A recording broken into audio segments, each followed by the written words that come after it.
What's up, guys? Today I want to go over something called the stance and start. So that's going to cover our 2-point stances, our 3-point stances, our kneeling starts, and push-up starts. Before we dive into all that, first things first, the start is extremely important because it sets the foundation for anything we do with regards to speed.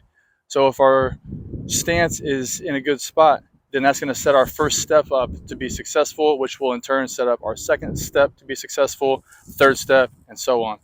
Really, the positioning is huge in all of this, and if we can figure out the position, then the rest of it can fall into place much easier. Before we get down, I want to talk about kind of how we decide what foot we're going to put forward in our stances. If you're right-handed, most righties are going to start with a left foot forward.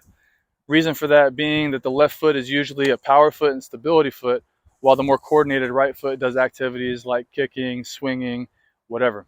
In case you need any reassurance, another thing you can do is you can just put your feet together like so. And what you're going to do is you're just going to lean and fall forward. So whatever foot falls forward to catch you is going to be the foot your body trusts more with stability and likely power, balance, etc. For me, it's my left foot. So again, I'm going to lean, fall forward. That left foot comes forward for me. So I'm going to start with my left foot up.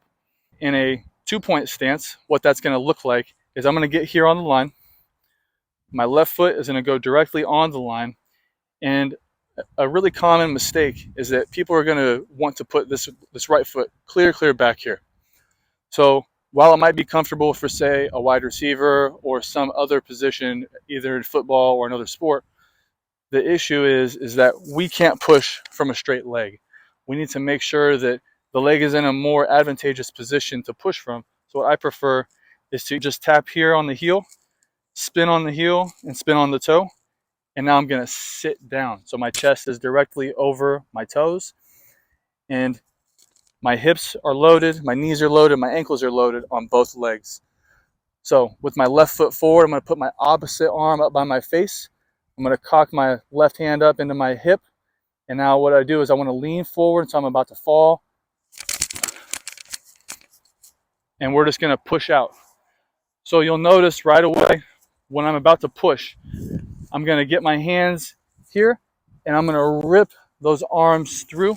And that's going to help me really project on my first step. But now the job's only halfway done. Once we've initiated that first push, we've got to then rip that other arm right back through.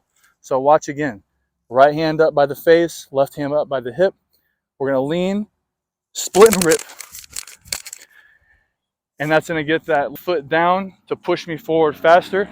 We're going to continue that as we push down the turf, down the track, whatever.